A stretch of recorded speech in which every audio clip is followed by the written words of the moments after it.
नमस्कार दोस्तों, मैं करण त्रिपाठी आपका स्वागत करता हूं द देवरिया डायलॉग के शो में। आज हम बात करेंगे 2027 के चुनाव की।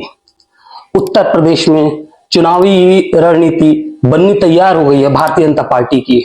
ग्राउंड पे काम शुरू हो गया है। जो परमानेंट भारतीय जनता पार्टी चुनाव के लिए रेडी रहती है और यही उनकी खासियत भी मानी जाती है। जैसा कि पिछले हमने अपने पॉडकास्ट में सुभाष चंद्र श्रीवास्तव से बात की, अखिलेश प्रताप सिंह जो कांग्रेस के प्रवक्ता हैं उनसे बात की, तो बहुत सारे प्रश्न थे उन लोग के। तो उस प्रश्न का उत्तर लेने के लिए हम आज भारतीय जनता पार्टी के वरिष्ठ नेता हैं श्री अखिलेश त्रिपाठी जी, जिनसे हम बात करेंगे और हम अपनी बातें जो भी मतलब इन लोग का आरोप है उसके बारे में इनसे जानना चाहेंगे। तो सबसे पहले प्रणाम सर। करण जी, आपका स्वागत है द देवरिया डायलॉग के शो में। और हम 2027 की तैयारी को लेके जानना चाहेंगे कि क्या बीजेपी का ग्राउंड लेवल पे क्या कार्य हो रहा है। देखिए, भारतीय जनता पार्टी एक राजनीतिक पार्टी तो है ही है, इसके साथ साथ वह भारत के हिंदुस्तान के सामाजिक आर्थिक उत्थान के लिए हमेशा कार्य करती रहती है, हमेशा जनता के बीच में रहती है। ऐसा नहीं है कि हम 2027 को टारगेट लेके चल रहे हैं। हम राजनीतिक दल हैं तो चुनाव तो हमारी प्राथमिकता है ही है। इसके साथ साथ हम सांस्कृतिक और आर्थिक उभयोदय का भी काम करते हैं। तो 2027 का चुनाव हमारे सामने आने वाला है और हमारे मुख्यमंत्री जी हमेशा जनता के भलाई के लिए काम कर रहे हैं। सड़क बना है, विदेशी फंडिंग भी आया है, रोजगार भी क्रिएट किए जा रहे हैं और ये काम हमारे यहाँ निरंतर सतत चल रहा है। ये सतत प्रक्रिया है भारतीय जनता पार्टी की। अन्य दल जो है वो बरसाती मेढक के तरह एक ही बार चुनाव के 2-4 महीने आते हैं और तर करके और चले जाते हैं। लेकिन भारतीय जनता पार्टी का कार्यकर्ता बूथ लेवल से लेके वो हमेशा सतत प्रयास करता रहता है। अपने जो बूथ की जो टीम बनी हुई 20 की, बूथ अध्यक्ष है, अपने गांव के सभी लोगों के सुख दुख की चिंता करता है। ये है भारतीय जनता पार्टी की खासियत। अच्छा, ये जैसा कि अखिलेश यादव ने अभी कई आरोप लगाए हैं कुछ दिन पहले ही।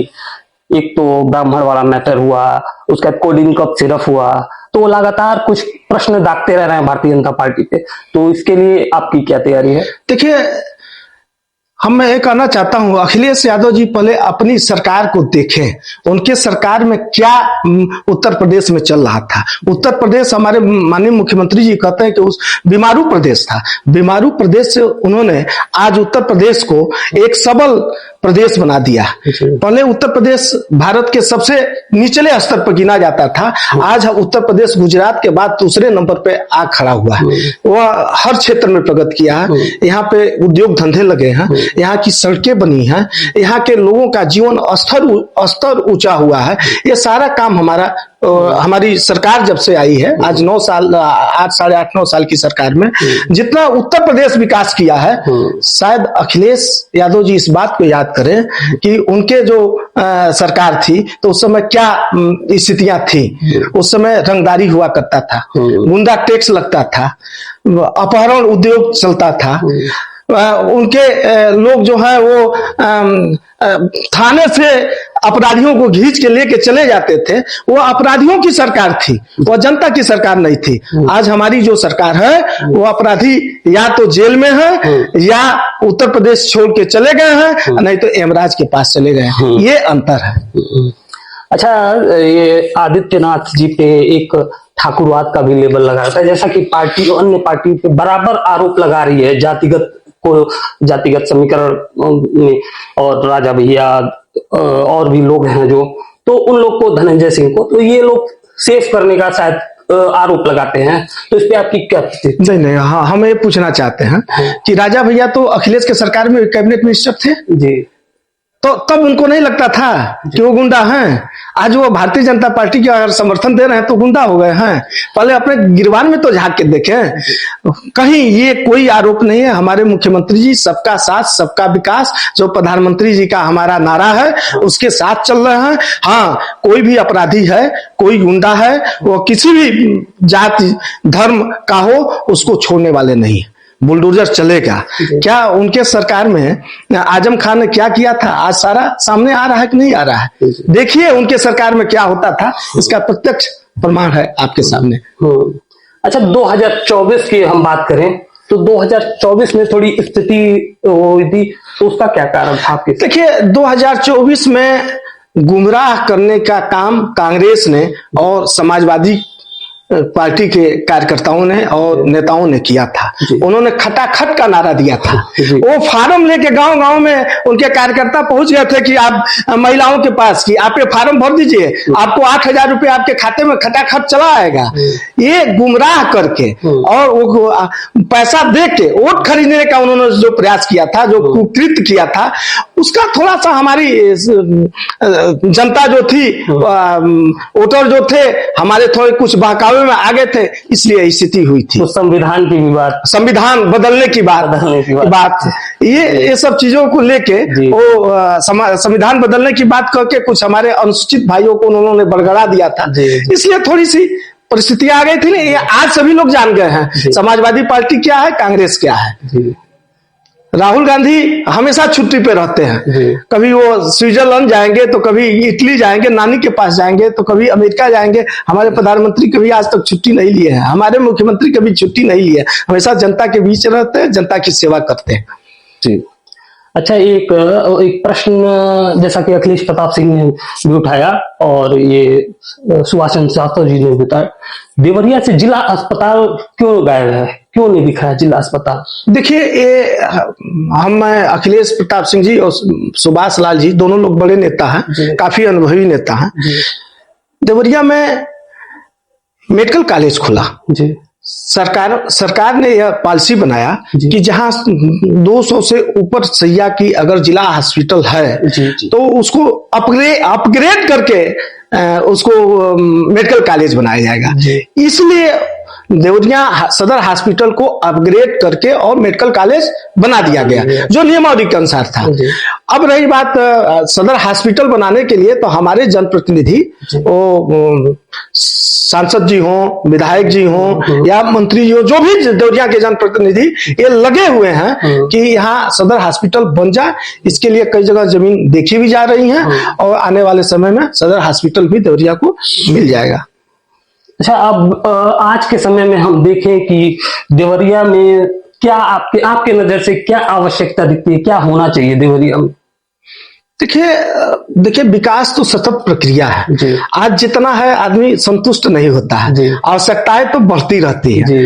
अभी आपका 4 लेन बाईपास बन गया, हॉस्पिटल बन गई, कुछ दिन में अभी बस स्टेशन भी बन जाएगा, रेलवे स्टेशन का विस्तारीकरण हो रहा है। सड़कें जो है सिंगल लेन थी वो 2 लेन बन रही हैं, जो 2 लेन थी वो 4 लेन बन रही हैं। अभी आप महुआडी की बात सुने हैं, बौरी बाजार की देखे हैं, तो हर जगह सतत विकास हो रहा है।